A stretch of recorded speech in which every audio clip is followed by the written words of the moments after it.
مشرکین مکہ رسول کریم صلی اللہ علیہ وسلم کے بارے میں معاذ اللہ باتیں کرتے تھے تو حضور اللہ کے دیے ہوئے علم سے انہیں جان لیا کرتے تھے۔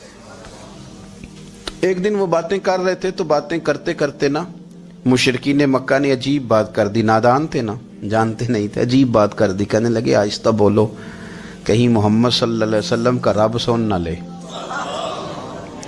آہستہ بولو، اونچی بات نہ کرو، کہیں مصطفیٰ کریم علیہ السلام کا خدا سن نہ لے۔ تو اللہ نے آیت نازل کر دی، فرمایا نادانو وَأَسِرُّوا قَوْلَكُمْ، ابھی جہارو بھی، آہستہ بولو یا اونچا بولو۔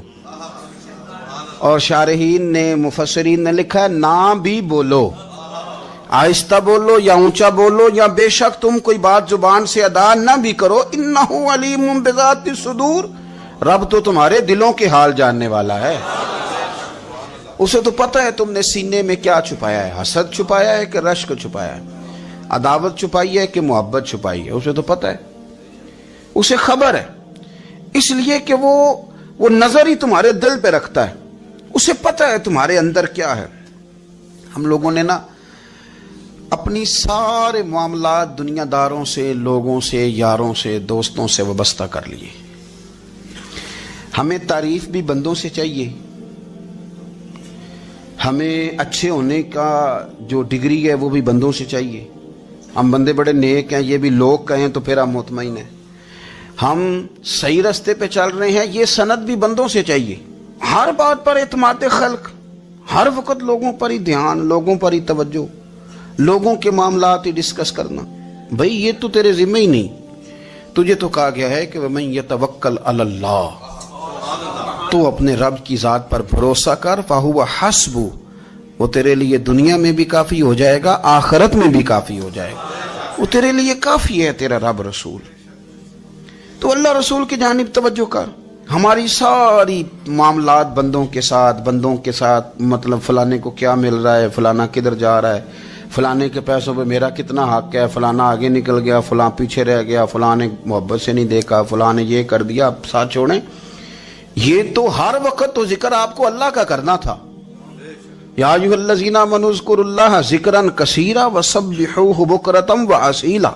یہ جو آپ ہر وقت بندے کر رہے ہیں یہ تو آپ کو حکم ہی نہیں ہے، آپ نے تو ہر وقت اللہ اللہ کرنی تھی، تو جو کام کرنے کا تھا وہ چھوڑ دیا، جو نہیں کرنا چاہیے تھا اس پہ بحث شروع کر دی، پھر دل کے اندر مد و جزر خراب ہوتے ہیں، قلبی واردات بگڑ جاتی ہے، حسد پیدا ہوتا ہے، انسان کو لالچ پیدا ہوتا ہے، انسان حریص ہو جاتا ہے، انسان لوگوں سے عداوتیں پال لیتا ہے۔ کبھی ایسا کام نہ کرے۔ شہد بڑا میٹھا ہوتا ہے، عرب کے اندر ایک درخت پایا جاتا تھا، ایلوا اس کو کہتے تھے، اس طرح ہمارے ہاں نیم نہیں ہوتی، کڑوا ترین اس کا ذائقہ ہوتا ہے، اور آپ کچھ دیر اس کو پانی میں ڈال دیں تو پانی بھی سارا کڑوا ہو جاتا ہے، چونکہ اس کے خمیر میں رب کریم نے کرواہٹ رکھی ہے، اور حکمت ہے، اس کرواہٹ کا بھی اپنی جگہ فائدہ ہے۔ لیکن حضور سید عالم صلی اللہ علیہ وسلم نے ایک مثال بیان فرمائی، اور وہ بڑی سمجھنے کی ہے۔ حضور مثالیں دیتے تھے تو کمال ہو جاتی تھی، بڑے سے بڑا ان پڑھ بندہ بھی اس کی روح تک بات اتر جاتی تھی۔ کریم محبوب علیہ السلام فرمانے لگے کہ اگر ایلوا درخت کے کچھ ٹکڑے شہد میں ڈال دیے جائیں نا تو شہد سے زیادہ میٹھی چیز کوئی نہیں ہوتی۔ تو حضور فرماتے ہیں کہ وہ ایلوا کا درخت جو ہے وہ شہد کو بھی بگاڑ دیتا ہے، اس میں کرواہٹ پیدا کر دیتا ہے، حالانکہ وہ بڑا میٹھا تھا، اپنی جگہ اس کی مٹھاس میں کوئی کسی قسم کی کمی نہیں تھی، لیکن وہ ایلوا کے درخت نے اسے بگاڑ دیا۔ اللہ کے محبوب فرماتے ہیں جس طرح ایلوا کا درخت شہد کو تباہ کر دیتا ہے نا، اس طرح حسد آدمی کے ایمان کو تباہ کر دیتا ہے۔ ایمان بڑی میٹھی چیز ہے، بڑی حسین چیز ہے، لیکن جب حسد آ گیا نا، حسد ہے کیا؟ حسد بندوں سے نہیں ہوتا، یہ سمجھ لیں۔ حسد کا مطلب، حسد کی لغوی تعریف یہ ہے کہ یہ سمجھ لینا کہ یا اللہ اسے نہیں دینا چاہیے تھا، مجھے دینا چاہیے تھا، یہ تعریف ہے۔ تو حسد ہوتا کس سے؟ حسد دراصل بندے پہ نہیں کیا جاتا، حسد کا معنی یہ ہے کہ آپ اللہ کی تقسیم پر اعتراض کر رہے ہیں۔ آپ کا کہنا یہ ہے کہ یا اللہ یہ تقسیم ٹھیک نہیں ہوئی، معاذ اللہ یہ ادھر چلا گیا، یہ تو ادھر آنے والی چیز تھی، تو یہ آپ نے ڈائریکٹ جو مقابلہ شروع کیا، معاذ اللہ یہ تو آپ نے اللہ کی تقسیم کے ساتھ شروع کر دی، تو پھر دل میں بگاڑ آتا ہے، پھر انسان ٹوٹ پھوٹ کا شکار ہوتا ہے، پھر وہ کمزور پڑ جاتا ہے، پھر وہ ایسی باتیں کرتا ہے جو اس کے منصب کے مطابق نہیں ہوتی، کچی بات کرتا ہے، کمزور بات۔ اللہ بہتر جانتے ہیں کون سی چیز اس نے کہاں رکھنی ہے۔ رب کی حکمت پر اور اس کی دی ہوئی توفیق پر راضی رہنا ایمان کا تقاضا ہے، لیکن ہمیں تو چاہیے تقسیم اپنی مرضی کی۔ ادھر کیوں چلا گیا، ادھر آنا چاہیے تھا۔ بھئی آپ کو یہ کس نے حق دیا ہے؟ مالک نے جو چاہا، جب چاہا، جہاں چاہا اپنے فضل سے عطا فرمایا۔ حسد، اور پھر اس کے اگر کوئی حسد نہیں کرتا تو لالچ شروع کر دیتا ہے، وہ کہتا ہے کہ یہ جو اس کا مال ہے اس میں میرا بھی حق تھا، یہ تو مجھے ملنا چاہیے تھا۔ آپ یقین کریں کہ بندے بندوں سے کم پیار کرتے ہیں، جیبوں سے زیادہ پیار کرتے ہیں۔ اس بندے کو تو کوئی نقصان نہیں جس کے ساتھ آپ نے تعلق رکھا ہوا ہے جیب کا، لیکن آپ بڑے کمزور ہو گئے۔ آپ جب لالچ کر لیا، نفسانیت میں آ گئے تو آپ کمزور پڑ گئے۔ آپ نے مطلب کیا، آپ کا کیا خیال تھا کہ رب کی بارگاہ سے کوئی کم ملنے والا تھا جو بندوں پہ اتنی توجہ کر لی؟ حضرت بہلول دانا رحمت اللہ علیہ نے کیا خوبصورت انداز ہے، رب کریم کے بندوں کی باتیں اللہ کے لشکروں میں سے لشکر۔ کیا سوچ تھی، کیا نظریہ تھا، کیوں یہ لوگ اتنے مضبوط تھے؟ فکری طور پر مضبوط تھے، فکری طور پر۔ ہارون رشید حج کر کے واپس آ رہا ہے، حضرت بہلول دانا راستے میں بیٹھے ہیں، ملاقات ہو گئی، کہنے لگا حضور کوئی حکم ہو تو بتائیے گا۔ فرمانے لگے کوئی نہیں، تو جا اپنا کام کر۔ بادشاہ ہے، یا کسی کو کارڈ مل جائے تو وہ لوگوں کو دکھاتا پھرتا ہے، وزیر صاحب نے خود دیا ہے۔ بادشاہ وقت خود کہہ رہا حضرت کوئی حکم ہو تو؟ فرمایا نہیں، اللہ خیر کرے گا۔ تو کہنے لگا حضور میں نے سنا آپ مقروض ہیں، تو بتا ہی دیتے۔ تو آپ مسکرا کے فرمانے لگے تیرا کیا خیال ہے بھلا؟ کہنے لگے حضور کس بابت؟ فرمانے لگے تیرا کیا خیال ہے کہ اللہ ہارون رشید کو دے گا اور بہلول دانا کو بھول جائے گا؟ تیرا کیا خیال ہے؟ رب کریم ہارون رشید کو تو دیتا جائے گا اور بہلول دانا کو بھول جائے گا؟ بادشاہ کہتا ہے کہ میں چکرا ہی گیا کہ بھلا اس سوال کا کیا جواب ہے؟ تو میں نے کہا حضور رب تو بھولنے سے پاک ہے، وہ تو کسی کو نہیں بھولتا، اسے نہ اونگ آتی ہے نہ نیند آتی ہے۔ تو فرمانے لگے جا پھر اپنا کام کر، جب مناسب سمجھے گا تو بہلول کو بھی قرضے سے نجات عطا کاری دے گا۔ تو جا اپنی ڈیوٹی کر، وہ جب چاہے گا نا تو میرے قرضے دور۔ تو کیا سمجھتا ہے کہ تجھے یاد رکھے گا مجھے بھول جائے گا؟ یہ کیسے ہو سکتا ہے؟ اور یار ادھر دیکھ میری بات سن، او بھائی وہ تیرا میرا رب ہے، یہ ہو سکتا ہے کہ امیروں کو دے دے اور تیرے جیسے میرے جیسے غریبوں کو وہ بھول جائے؟ یہ ہو سکتا ہے؟ تو کیوں لوگوں کی جیبوں پہ توجہ، لوگوں کی جیبوں پہ نظریں، فلانے کے پاس آ گیا تو میں رہ گیا، مطلب کس لیے؟ ہمارا رب کسی کو بھولتا نہیں ہے، کسی شخص کو وہ میرا مالک اپنے فضل سے نظر انداز نہیں کرتا، وہ سب کو نوازتا ہے، لیکن اس کی حکمت کے تقاضوں کا انتظار کرنا مسلمان کی شان ہے۔ کبھی کسی حسد میں کبھی کرنا ہو تو رشک کریں، مزہ آئے گا۔ اور یہ رشک کرنے کا نا، رشک کا معنی کیا ہے؟ حسد کا معنی یا اللہ اسے نہیں دینا چاہیے تھا، مجھے دینا چاہیے تھا، اور رشک کا معنی یا اللہ تو نے دیا ہے، کیا بات ہے، اسے دیا تو کیا بات، اگر تو نے دیا تو مالک جچا بھی ہے، اگر تو نے دیا ہے تو نظر بھی آیا ہے، اگر تو نے دیا ہے تو پھر کیا بات ہے، کمال ہو گئی، وہ نظر آ رہا ہے۔ اور یا اللہ اسے دیا ہے تو میں بھی تیرا بندہ ہوں، اسے بھی اور دے اور مجھے بھی عطا فرما۔ یہ رشک ہے۔ رشک کا نا حضور نے حکم دیا ہے، نبی پاک نے رشک کا۔ ہمارا یہ مسئلہ ہے کہ ہم نا جو کرنے والا کام ہے وہ نہیں کرتے، رشک کریں۔ بخاری مسلم میں حدیث ہے، نبی پاک صلی اللہ علیہ وسلم نے فرمایا دو بندوں پر رشک کرو۔ کہو کیا بات؟ رشک کرو دو بندوں۔ یا رسول اللہ کون کون سے؟ فرمایا ایک وہ مالدار جسے اللہ دولت دے اور وہ صبح بھی رب کے رستے میں خیرات کرے اور شام بھی رب کے رستے میں خیرات کرے، یہ قابل رشک ہے۔ کہو تیری کیا بات ہے بھائی، کیا تجھے اللہ نے نوازا ہے، اور اس پر رشک کرو کو یا اللہ اسے اور دے تاکہ یہ تیرے بندوں پہ اور احسار کرے اور تیرے بندوں پہ سخاوت کرے، اور اللہ اس کے فعل تصدق ہمیں بھی عطا فرما۔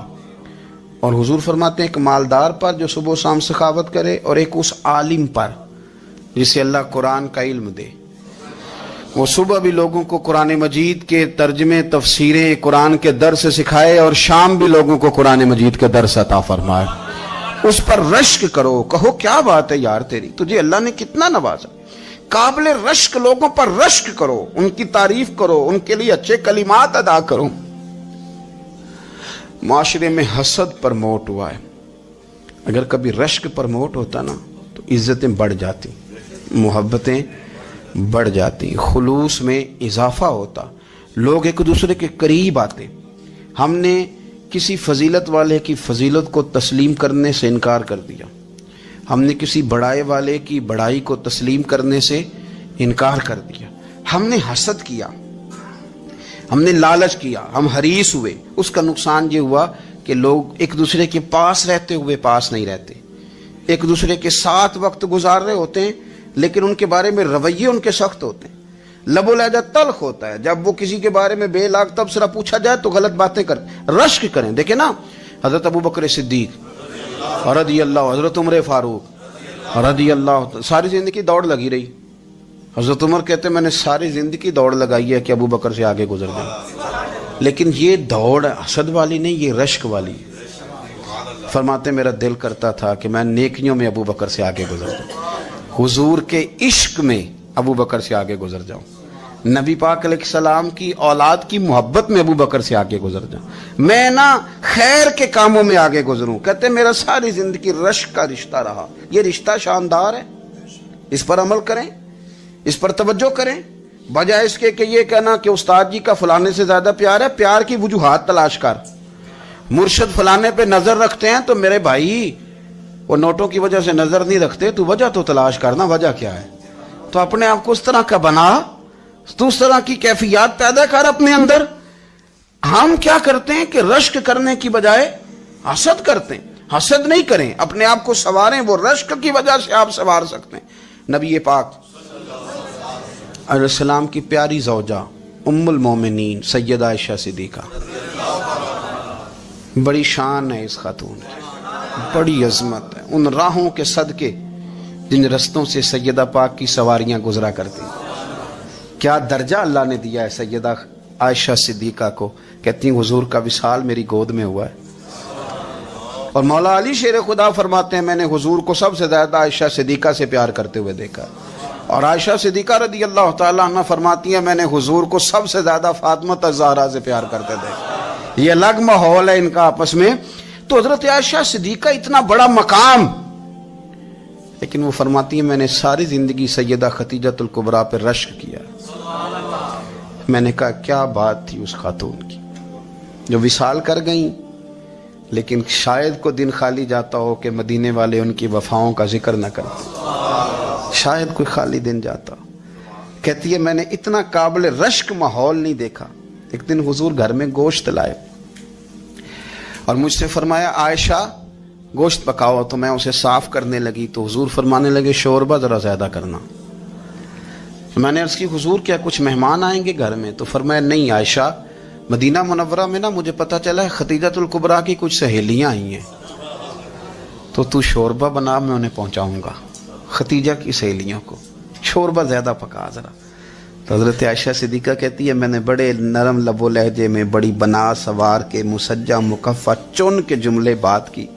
میں نے عرض کی حضور سنا ہے وہ آپ سے 15 سال عمر میں بڑی تھی، نکاح بھی پہلے ہو چکا تھا، اور بتاتے ہیں لوگ کہ بظاہر کوئی حسن و جمال بھی اس ماحول کا نہیں تھا۔ حضور اللہ نے آپ کو جوان اور خوبصورت بیویاں دی ہیں، پر میں جب بھی سنتی ہوں جناب خدیجہ کا ذکر ہی سنتی ہوں۔ میں نے رشک کے انداز میں کہا، کہتی میں بات کہہ کے خاموش ہو گئی، اور جب میں نے نظر اٹھا کے دیکھا تو حضور کی آنکھوں میں آنسو۔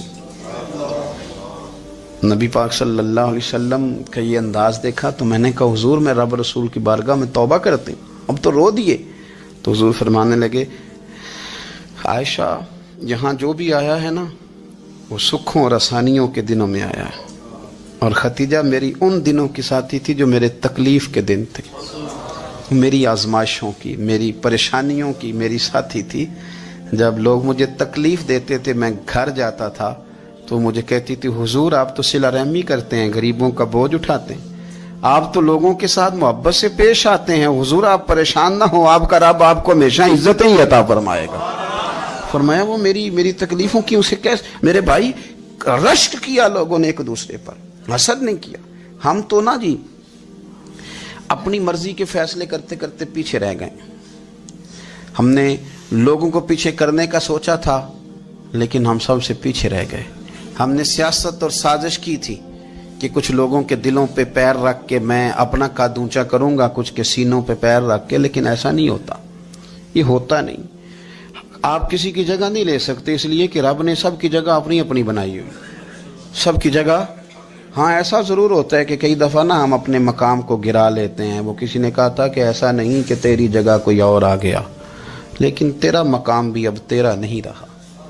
ہوتا یہ ہے کہ ہم نہ گرا لیتے ہیں اپنے آپ کو.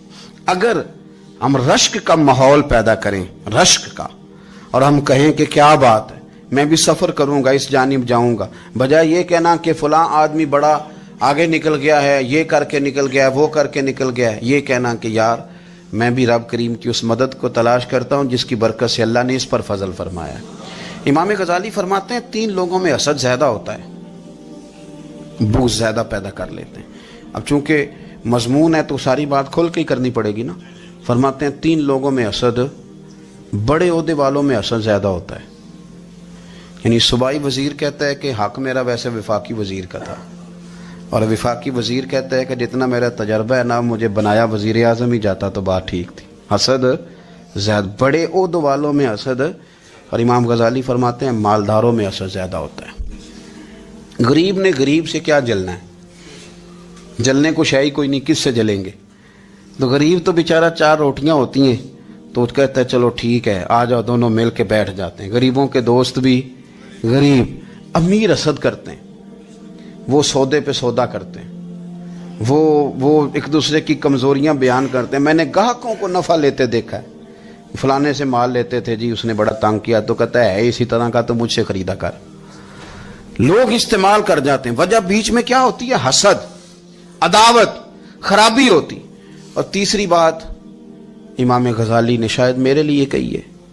امام غزالی فرماتے ہیں علماء میں حسد بڑا ہوتا ہے, عہدیداروں میں, مالداروں میں, اور علم والے لوگوں میں. وہ بھی اللہ کی تقسیم پر راضی نہیں ہوتے, چونکہ وہ سمجھتے ہیں مجھے یہ لفظ آتے ہیں, میری قابلیت زیادہ ہے, میں زیادہ پڑھا لکھا ہوں, تو یہ منصب بھی میرا تھا, یہ کام بھی میرا تھا, یہ بھی میرے پاس ہونی چاہیے. ایسا نہیں ہوتا, یہ تو رب کریم کی عطا ہے. میں کئی دفعہ کہہ چکا ہوں کہ کام لینے پہ آئے تو میرے جیسے بیکار آدمی سے کام لے لے, یہ اس کی عطا ہے. اب ہمیں کرنا کیا ہے؟ ہمیں اس کی تقسیم پر راضی رہنا ہے, اس کی تقسیم پر قربان جائیں. رسول پاک علیہ السلام سے صحابی نے پوچھا حضور عزت کیا ہے؟ فرمایا جو رب نے تجھے دیا اس پہ راضی ہو جا, اللہ عزت عطا کر دے گا. قناعت کر, جو اللہ نے تجھے دیا اس پر قناعت کر, اللہ تجھے عزت دے دے گا. حضور ذلت کیا ہے؟ فرمایا لوگوں سے لالچ نہ رکھنا, تو ذلیل ہو جائے گا. لالچ نہ کر. تیزی کے ساتھ پرموٹ ہوتی ہیں چیزیں, ہمیں سازش کرنی آتی ہے. ہمارا خیال ہوتا ہے کہ میں نے دوسروں کے پیسوں پہ کاروبار کرنا ہے. ہمارا خیال ہوتا ہے کہ پالٹی ڈال کے روٹی کھانی ہے. ہمارا خیال ہوتا ہے کہ کسی بندے کو کس طرح استعمال کرنا ہے. یاد رکھ لینا, کبھی بات نہ بھولنا, جو لوگوں کو استعمال کرنا چاہتا ہے وہ ساری زندگی استعمال ہوتا رہتا ہے. جو کسی شخص کو کسی مقام پر رسوا کرنا چاہتا ہے اپنی عزت بچا نہیں پاتا. جو آدمی لوگوں کو حقیر جانتا ہے اللہ اسے کبھی عزتیں عطا نہیں کرتا, وہ گڑھوں کے اندر گرتا چلا جاتا ہے. یاد رکھیں, جو عزتیں دینی شروع کر دے رب اسے باعزت بنا دیتا ہے. جو پیار کرنا شروع کر دے معاشرے میں لوگ اس سے پیار کرنے لگ جاتے. جو کسی, دیکھیں اگر ہم وہاں سے مانگے جہاں سے سب کو ملتا ہے تو پھر بندوں پر اتنی نظر رکھنے کی ضرورت باقی رہتی نہیں ہے. ادھر دیکھیں, رشک کریں گے تو لالچ سے بھی بچیں گے, حسد سے بھی بچیں گے. بخاری مسلم میں حدیث ہے, حضرت ابو ہریرہ رضی اللہ تعالیٰ عنہ کہتے ہیں حضور کی بارگاہ میں حاضر تھے تو کچھ غریب لوگ حاضر ہوئے, غربا. انہوں نے عرض کی یا رسول اللہ صلی اللہ علیہ وسلم ایک گزارش کرنے آئے. حضور نے فرمایا کہو. یا رسول اللہ امیر تو ہم سے آگے نکل گئے. حضور نے فرمایا کس بات میں؟ عرض کی حضور نمازوں میں نہیں ہم گزرنے دیتے, اتنے نفل وہ پڑھتے ہیں اتنے ہم بھی پڑھ لیں گے. صحیح بتانا صحیح. آج کل یہ نمازوں کا مقابلہ بھی ہے کہ نفل میں نے زیادہ پڑھنے, عبادت میں نے. ہمارے اصحاب رحمۃ اللہ علیہ فرمایا کرتے تھے آستانوں پہ گدی نشینوں کا تو رولا ہوتا ہے, اللہ اللہ کرنے کا رولا نہیں ہوتا. یہ تو شور ہوتا ہے کہ سجادہ میں ہوں, سجادہ اور سب نے کوئی نہ کوئی کہانی سنائی ہوتے، کہتے نہیں ابا جی مجھے کہہ گئے تھے کان میں، دوسرا کہتا نہیں نہیں مجھے لکھ کے دے گئے تھے، تیسرا کہتا تمہیں تو پتہ ہی نہیں، تم تھے ہی نہیں، عمرے پہ تو میرے ساتھ گئے تھے، جو میرے ساتھ ان کا معاہدہ ہوا وہ خانہ کعبہ میں ہوا ہے، لہذا میرا پہلا نمبر ہے۔ سب کے پاس کوئی نہ کوئی معاملہ ہوتا ہے، یہ سارے کام کوئی ضروری نہیں، ضروری کیا ہے کہ وہ جو کہتے تھے کرو، جس نے سب سے زیادہ کر کے دکھایا وہ زیادہ جانشین ہے، وہ زیادہ جانشین ہے جس نے زیادہ کر کے دکھایا۔ معاملہ تو یہ ہے کہ اس رستے پہ کس کس نے چلنا ہے۔ لوگ تو سجادہ نشینی سے بھاگا کرتے تھے، بھاگتے تھے۔ حضرت ابو بکر صدیق رضی اللہ تعالیٰ عنہ کا وصال ظاہری ہوا تو حضرت عمر خلیفہ بنے، تیسرا دن تک خلیفہ بنے ہوئے، 2-3 چھوٹی چھوٹی بچیاں آ گئیں، چاچا جان آپ خلیفہ بنے؟ فرمایا ہاں۔ چلو پھر عصر کے بعد ابو بکر ہمارے گھر جاتے تھے، فرمایا پتر تمہارے گھر کیا ہے؟ کہنے لگی ہم یتیم ہیں، ہمارا بھائی کوئی نہیں۔ ابو بکر روز عصر کے بعد آتے تھے، ہماری بکریوں کا دودھ دھو کے ہمیں دے جاتے تھے، کچھ بیچ کے گزارا کر لیتی تھی، کچھ پی لیتی تھی۔ چچا 3 دن ہو گئے، میری اماں بھی روتی ہے، بہنیں بھی روتی، آپ چلیں گے؟ تو جناب سیدنا عمر فاروق کہتے ہیں میں نے دستار سر پہ رکھی اور پٹکا میں نے اپنے کندھے پہ رکھا، بیٹیاں آگے آگے میں پیچھے پیچھے، روتے جا رہے۔ ایک صحابی نے پوچھا عمر کیوں رو رہے ہو؟ کہنے لگے یار جی ابو بکر کتنا مشکل رستہ دے کے گیا، کتنا مشکل رستہ ہے اس کے طریقے پہ چلنا۔ یہ لوگ تو سجادہ نشینی اتنا کٹھن کام تھا، لوگ بھاگا کرتے تھے۔ شوق آ گیا، اب رسول کریم علیہ السلام کے حضور ناز حاضر ہو کے عرض کی حضور امیر آگے گزر گئے، نمازوں میں نہیں ہم گزرنے دیتے، ہم ان سے زیادہ پڑھیں گے، نفلوں میں نہیں گزرنے دیتے، زیادہ پڑھیں گے۔ یا رسول اللہ صلی اللہ تعالی علیہ وسلم ہم انہیں نہ تلاوت قرآن پاک میں نہیں آگے گزرنے دیں گے، وہ ہم زیادہ پڑھیں گے، لیکن حضور وہ مالدار ہیں، غلام آزاد کرتے ہیں، صدقات کرتے ہیں، خیرات، اس کا ہم کیا کریں؟ حضرت سیدنا ابو ہریرہ فرماتے ہیں کہ جواب تو حضور نے بعد میں دینا تھا، پر جب ان کا سوال ختم ہوا تو میں نے حضور کا چہرہ نور دیکھا تو رسول پاک کا چہرہ خوشی سے کھلتا ہوا مجھے نظر آیا۔ گویا یہ جو رشک ہے نا کہ نیکی میں آگے گزرنا، یہ حضور کو اتنا پسند آیا کہ ان کے سوال سے حضور بڑے راضی ہوئے۔ کریم فرمانے لگے، حضور فرمانے لگے میں تمہیں ایک وظیفہ بتاتا ہوں، تم وہ پڑھو، امیر جتنی بھی نیکیاں کریں گے نا اللہ تمہیں ان کے برابر ثواب دے دے گا، لے لو نسخہ، یہ کرو کام۔ یا رسول اللہ بتائیں، فرمایا رات کو نہ 33 بار سبحان اللہ پڑھا کرو، 33 بار الحمدللہ پڑھا کرو، 34 بار اللہ اکبر پڑھا کرو۔ اب جتنی بھی نیکیاں امیر کریں گے نا تمہارے وظیفے کی برکت سے اللہ تمہیں ان کے برابر ثواب عطا کر دے۔ اب جناب ابو ہریرہ کہتے میں نے ان کے چہرے دیکھے تو مجھے یوں محسوس ہوا کہ جس طرح کسی بندے کی کھوئی ہوئی رقم مل جائے تو وہ راضی نہیں ہوتا، کھوئی ہوئی رقم مل جائے تو بڑا جیسے کوئی اس کے ہاتھ، چلیں اپنا ترجمہ کر لیتے ہیں، کمیٹی نکلنے پہ نہیں بندہ بڑا راضی ہوتا کہ 11 مہینے سے دے رہا تھا، 10 مہینے سے چلو نکل ہی آئی ہے، شکر ہے اللہ کا، بڑا خوش ہوتا ہے بندہ، بڑا راضی ہوتا ہے۔ اس طرح ان لوگوں کے چہرے کھل اٹھے، کیا بات ہے حضور، بس اب نہیں ہم گزرنے دیتے۔ گھر چلے گئے، وظیفے پڑھنے لگے۔ کچھ دنوں کے بعد ان میں سے کچھ لوگ واپس آئے۔ حضرت ابو ہریرہ کہتے ہیں مجھے چونکہ وہ پرانی بات یاد تھی تو میں دلچسپی سے ان کا آنا جانا دیکھنے لگا۔ وہ کریم کی بارگاہ میں آ کے بیٹھے تو ان میں سے ایک شخص بڑی پریشانی کے ساتھ کہنے لگا حضور بڑی پریشانی لگ گئی۔ فرمایا کیا ہوا؟ عرض کی یا رسول اللہ صلی اللہ علیہ وسلم وہ جو آپ نے وظیفہ بتایا تھا نا، میرے کچھ پڑوسی امیر ہیں وہ تو انہوں نے بھی سن لیا ہے حضور، رات میں نے سنا ہے وہ مالدار بندہ ہے، صدقے خیرات بھی بڑے کرتا ہے، غلام بھی بڑے آزاد کرتا ہے، پر وہ بھی سوتے وقت 33 بار سبحان اللہ پڑھ رہا تھا، وہ تو اس نے بھی سن لیا حضور، وہ بات یہاں سے نکلی ہے، جانے کہاں کہاں پہنچی ہے، تو وہ بھی پڑھ رہا تھا حضور اب کیا بنے گا؟ تو کہتے ہیں اس کے سوال پر بھی میرے حضور بڑے ہی مسکرائے، باقاعدہ دہک ہو گیا حضور کے، دہک ہو گیا، سرکار کھل کے نہیں مسکراتے تھے، لیکن آج حضور اتنا مسکرائے کہ میں نے حضور کے مقدس دانتوں کی زیارت کر لی، دہک ہو گیا باقاعدہ حضور کا۔ حضور فرمانے لگے انہوں نے بھی سن لیا حضور، اور سن کے پڑھنا بھی شروع کر۔ اب بات کو سمجھیں کہ کسی امیر نے یہ نہیں کہا کہ یہ تو غریب کے لیے وظیفہ تھا، میں کہتا ہوں اللہ اللہ کا مزاج ہی نہیں، مزاج یہ کہ سیاست کیسے کرنی ہے، چکر کیسے چلانا ہے، کوئی کہانی کیسے سنانی ہے، ادھر ان کو ملا، حالانکہ بات تو غریبوں سے ہو رہی تھی، حضور وہ تو انہوں نے بھی پڑھنا شروع کر دیا۔ اب ہم کیا کریں؟ رسول کریم نے فرمایا وہ بھی پڑھ رہے ہیں، حضور پڑھ رہے ہیں، تو فرمایا ذالک فضل اللہ یؤتیہ من یشاء، بھائی پھر یہ تو اللہ کا فضل ہے نا، وہ جسے چاہے عطا کرے۔ اب یہ حضور نے کہہ دیا تو حضرت ابو ہریرہ کہتے ہیں میں نے پلٹ کر ان لوگوں کے چہرے دیکھے، قربان جائیں، میں نے پھر ان کے چہروں پر اطمینان دیکھا، میں نے سکون دیکھا، اس لیے کہ وہ سمجھ گئے جب رب فضل کرے تو پھر فضل کے معاملے میں اللہ کے بندے بحث نہیں کیا کرتے، وہ مطمئن ہو کے گئے، کہنے لگے حضور پھر ٹھیک ہے، اگر مالک اس طرح تقسیم کر رہا ہے تو پھر ہم راضی ہیں اپنے رب کریم کی رضا پہ۔ اپنی زندگی جب آپ بڑی محبت سے قرب و جوار سے تشریف لاتے ہیں، میں قرآن و سنت کے بہت سارے عنوانات دیکھ کے آپ کی خدمت میں ایک بات عرض کروں، اپنی ساری توجہ اپنے رب رسول کی جانب مائل کریں۔ جتنا آپ دائیں بائیں دیکھیں گے نا اتنا گاڑی کے ٹکرانے کا خطرہ بڑھ جائے گا، وسوسے زیادہ آئیں گے، الجھ جائیں گے۔ اتنا زیادہ دائیں بائیں نہ دیکھیں، یہ کیا کر رہا ہے، فلانا کیا کر رہا ہے، فلانے کا یہ معاملہ کس طرح کا تھا، نہ نہ نہ، آپ توجہ اللہ کی جانب رکھیں۔ دیکھیں میرا اور میرے رب کا معاملہ ٹھیک چل رہا ہے، اللہ رسول کے ساتھ میرے معاملات ٹھیک ہیں۔ یہاں تو آپ کسی کی اصلاح کریں گے، دعوت دیں گے یا دعا کریں گے، تنقید کی تو ویسے دین میں اجازت نہیں ہے۔ آپ نے یہاں کسی کی اصلاح کرنی اور وہ درد کے ساتھ کرنی، اور یہاں کسی کے لیے دعا کرنی ہے کہ یا اللہ اس بندے پہ رحم فرمائے، سے بدل دے۔ تنقید کی اور طنز کی تو اجازت، اپنا معاملہ رب کریم کے ساتھ، ہماری سوچیں کس طرح کی ہیں، ہمارے اندر ماحول کس طرح کا ہے، وہ چونکہ دلوں کے حال جانتا ہے، اور نبی پاک صلی اللہ علیہ وسلم نے فرمایا نہ تمہاری جیبیں دیکھتا ہے نہ تمہارے چہرے دیکھتا ہے، وہ تو جب دیکھتا ہے تمہارا دل دیکھتا ہے۔ اس کی کیفیت کیا ہے؟ حضرت انس بن مالک رضی اللہ تعالیٰ عنہ فرماتے ہیں، اس حدیث کو یاد رکھیے گا، حافظ منذری نے ترغیب و ترہیب میں لکھی ہے، فرماتے ہیں کہ حضرت انس بن مالک رضی اللہ تعالیٰ عنہ فرمانے لگے کہ ایک حضور کے ایک غلام، ایک صحابی بیمار تھے، تو حضور نے فرمایا انس چلو تیمارداری کرتے ہیں۔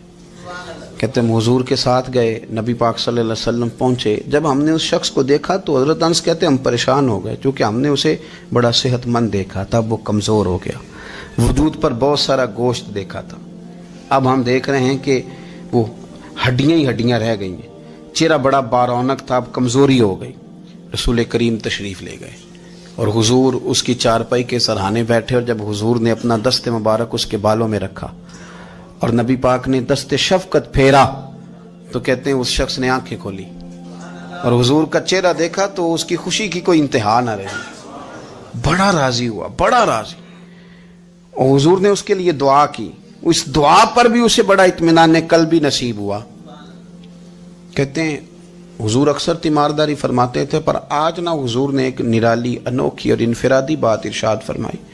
حضور نے فرمایا تو بڑا صحت مند تھا، کمزور ہو گیا، بڑا طاقتور تھا تو ضعیف ہو گیا، ایک سوال کا جواب تو دے۔